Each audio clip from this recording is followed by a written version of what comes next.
庄寒燕本想与傅云熙合谋，让庄世阳亲口承认裴大福义子的身份，好让庄世阳与母亲和离，却意外炸出傅云熙的身份竟然也是裴大福义子。本是心意相通的两人彻底闹掰，庄寒燕选择与母亲离开，远离京城的是是非非。庄世阳却杀死了阮希文和宇文长安，毁掉了一切。母亲的死让庄寒燕彻底黑化，她答应了傅云熙的要求，嫁进了傅家，与傅云熙联手对付庄世阳。这一次他不会再给庄世阳逃脱的机会，但是庄寒燕明白，让庄世阳坐实裴大福义子的身份，就会让傅云熙和整个傅家也受到牵连，他只能重新找能扳倒庄世阳的办法。但是傅云熙身份发生反转，看懂苗贵妃自戕，才明白傅云熙的真实身份并非裴党义子，而是苗贵妃的亲生儿子。得知一切真相的庄寒燕认为庄世阳与傅云熙都是同一类人，其实不然。庄世阳骨子里面藏匿了自卑与可恨，他所认为的在朝堂中被别人尊重与敬仰，那就是为官之道。为了能够攀附上裴大福这棵大树，在得知父亲要揭发裴大福之时，为了保全自己的性命，用父亲的性命换来了投诚，愿为裴大福效犬马之劳。庄寒燕为了引出自己的父亲，设计了他与裴大福所通密信的实物，果然庄世阳中计。出乎意料的是，庄世阳承认自己是裴大福的义子之时，也揭露了傅云熙也是裴大福的义子。在庄寒燕看来，傅云熙与庄世阳都是贪生怕死之人，都是为了攀附权贵。其实不然，当庄寒燕的母亲被杀之后，傅云熙把真相都告诉了庄寒燕，他之所以成为裴大福的义子，全是温大人的所托。裴大福权势滔天，如果不潜入做卧底，根本不会查到裴大福的罪证。裴大福本就想拉拢傅云熙，若傅云熙不从，那就是必死无疑，何不做一个顺水推舟，成全了裴大福，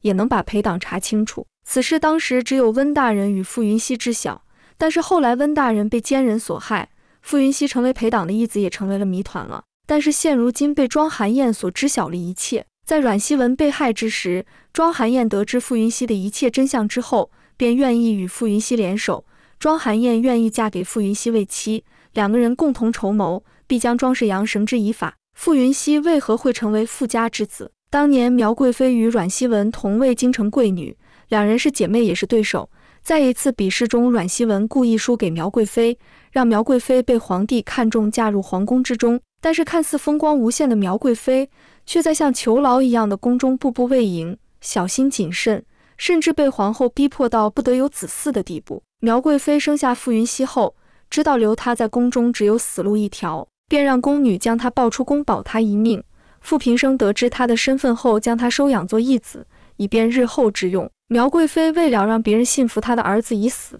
她故意悲痛欲绝，想要自戕，并散播她已经没有生育的能力，至此皇后便不会再来害她，保住了她贵妃的地位。原来傅平生才是裴党一员，傅云熙的父亲傅平生才是裴党一员。傅云熙知道后，为了调查才认贼作父，但是他没有告知任何人，且庄世阳手里如果真的有证据拿出，那他也百口莫辩。而庄寒燕为了调查庄世阳，进入到皇宫之中，意外得知傅云熙乃是苗贵妃的亲生儿子，他将此事告知苗贵妃，并让贵妃助他一臂之力。苗贵妃在皇宫多年，早就知道裴大福并非简单的太监，他也暗中调查过裴大福，以及知道他背后之人便是皇后，但是他一直按兵不动，就是等待时机。傅云熙是义子的证据他也早已知道。庄寒燕将庄世阳手里的证据毁灭，并利用苗贵妃手里的证据状告庄世阳，最终在傅云熙等人的帮助下，庄世阳以及皇后都认罪伏法。苗贵妃谋划多年，其实就是为了替儿子报仇，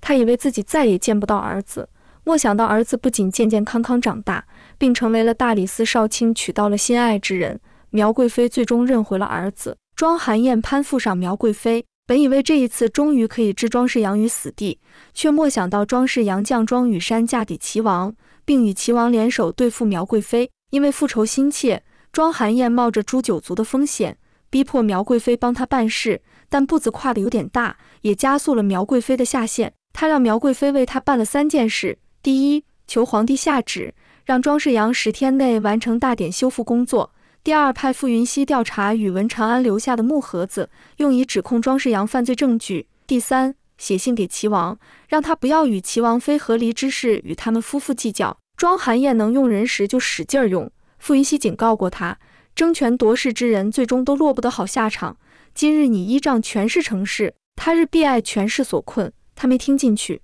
他知道齐王脑子不灵光，但他低估了庄世阳的卑劣。庄世阳为了自保，他设计二女儿庄雨山嫁给有虐妻癖好的齐王，这样他顺利与齐王结盟。他再给齐王出坏招，收买钦天监，编造谣言，说夜值凶星半月，若不及时将凶星遏息，恐怕阴阳系颠倒，护林女大王影射苗贵妃是妖妃，不久会垂帘听政，甚至有篡位之心。宁可信其有的皇帝一定不敢拿皇位开玩笑。为了江山，他赐苗贵妃白绫一条，或不及家人。早已知道自己的结局，苗贵妃没有抗争，她上吊死了。虽然她身为贵妃高高在上，但被皇帝算计的生不了孩子，这皇帝还不满意，非得让她死，大臣皇家才满意。百姓们人人都争着当贵女，殊不知只要女子的尊贵是依仗男子而来，这一生便身不由己。等庄寒燕赶到，苗贵妃已经没有气息，她悲痛也悔恨，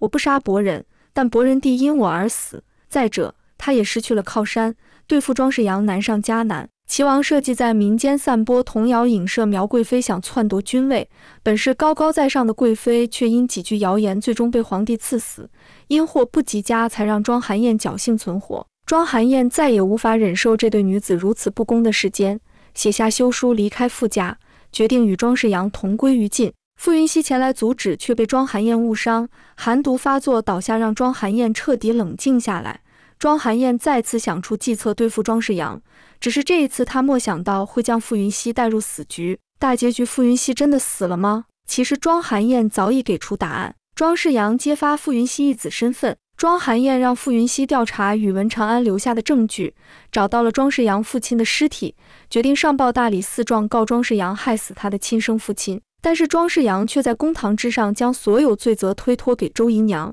并当众拿出证据揭发傅云熙是裴大福义子的身份。最终庄世阳被无罪释放，傅云熙被关入大牢等待调查。庄寒燕万万没想到自己身边的人被自己一步一步拉入死局，这一次他要救出傅云熙，不能让他步苗贵妃的后尘。直到庄雨琴被毒死，庄雨山被齐王日日毒打，庄雨池被杀死，而自己被庄世阳诬陷是杀父之人时，周姨娘才彻底明白阮希文走前对她说的话：劳而无功白费力，竹篮打水一场空。她明白自己一直攀附之人其实是一段早已被虫蚁注视而空的朽木。她决定放弃攀附，做回原来带刺的荆棘，不再做一株只能攀附而生的菟丝花。她彻底与庄世阳决裂，因为知道太多秘密，庄世阳决定将她活埋。庄寒燕得知后将她救出，并让她与庄雨山重聚。母女两人终于彻底看清庄世阳的真面目，彻底倒戈。周姨娘将知道的秘密全部告知庄寒燕，庄寒燕得知了被庄世阳藏起来的财产就藏在儋州密室里，决定去儋州调查。当傅云熙说出善女能持家，烈女能保家之时，就注定了他的结局不能善终。他早已身中剧毒，但是傅家失去他只有死路一条，所以他让庄寒燕嫁入傅家，就是为了在他死后能保护傅家。只是他万万没想到自己真心爱上了他。庄寒燕回到儋州调查，找到了庄世阳藏起来的财产，证明了真正的裴大福义子是庄世阳。庄世阳这一次彻底没有了翻身的机会，但是本就身中寒毒，又经历了大理寺的严刑拷打，最终傅云熙毒发身亡。临死之前，傅云熙让庄寒燕好好保护阿芝，让她健康快乐长大。庄寒燕最终履行了傅云熙的遗言，她没有随母亲而去，而是成为了一名母亲，好好照顾自己的女儿长大。